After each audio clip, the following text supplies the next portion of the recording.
Gjitha raportet neve na tregojnë që mediat kredibile, mediat e pavarura që të vend, gazetarët e mirë, janë duke shku drejt varfrimit. Elementi i parë që duhet me kuptu në luftimin modern të dezinformimit, nuk është më vetëm media literacy ose edukimi medial i qytetarëve. Për shkak se ti edukon qytetarin, mos lexoj informacione në këto burime, mirë po ai ka nevojë me lexu informacion.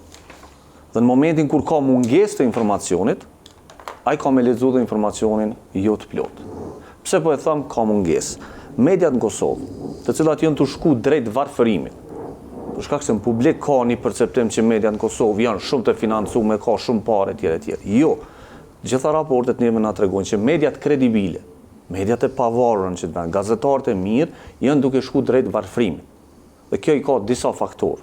Dhe shtetet si Kosova, që kanë numër të vogël të banorëve, kanë ndërhyjme mekanizma proaktiv që kanë shpërnda mjete për me financu prodhimin e materialeve të cilat janë të bazuar në fakte. Na jep do shembull. Për shembull, Slovenia është duke ndërtu një fushat të gjarë të financimit të mediave lokale për shkak se ata kanë vrejt që kapaciteti i mediave në Sloveni, mediave lokale, për me prodhu informacion i cili lidhet me Slovenin, po dhe informacion i cili lidhet me botën është shumë i vogël dhe nuk mrin me prodhu në gjuhën slovene. Çka ndodh tash këto?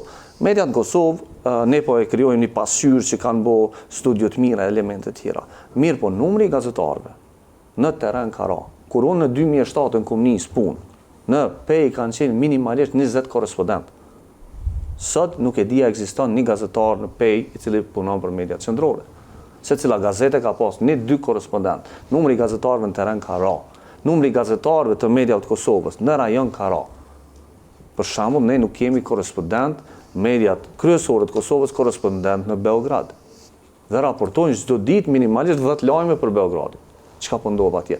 Dhe kjo e tregon që tash nevoja e mediave në Kosovë. Mos prezenca e gazetarit në dezinformim. Çka duhet me kuptu? Nevoja e mediave për me marrë informacion është e madhe sepse publiku është tu e kërku. Dhe tash në këto situata media ekspozohet para burimeve të mundshme të dezinformimit. Mediat e mëdhaja, mediat kredibile rezistojnë, mirë po çka ndodh? Krijohen këto proxy, këto të vogla, të cilat nuk e kanë problem, këto vetëm marrin. Dhe tash në këto momentet kur këto vetëm marrin, neve na vjen problemi esencial. Ne po e konstatojmë që mesatarisht mediat ruse, që janë Russian Today dhe mediat e tjera, përkthejnë 7.5 lajme në ditë në gjuhën shqipe. Që nuk kupton tash. Këto i vjen që janë një 10% e lajmeve që i riprodhojnë tash to faqet që janë që përfitojnë prej Facebookut, TikTokut e tjera. Dhe kjo neve na bën me rreziku shumë prej dezinformimit. Pse është kjo e rëndësishme me u kuptu? Për shkak se publiku është mbush me një narrativ që mediat në Kosovë janë shumë të pasura, janë milioner, përfitohet shumë. Kjo është e pavërtet. E dyta, shteti... Mirë, po çuçi arsyton ti nëse kemi shumë media? Megjithatë, për numër banori, nuk është keq kjo, po për numër, publiku po beson që ashtu se për numër banori kemi shumë media. Adresimi i këtij problemi është bukur esencial. Kemi shumë media, po kemi një lajm, i cili riçarkullon nëpër këto media dhe është një e vërtet. Pra, nëse na ka ndodhur një incident në PEI, probabiliteti që një gazetar me qenë atje dhe të gjithë të tjerët me marrë copy-paste është shumë i madh.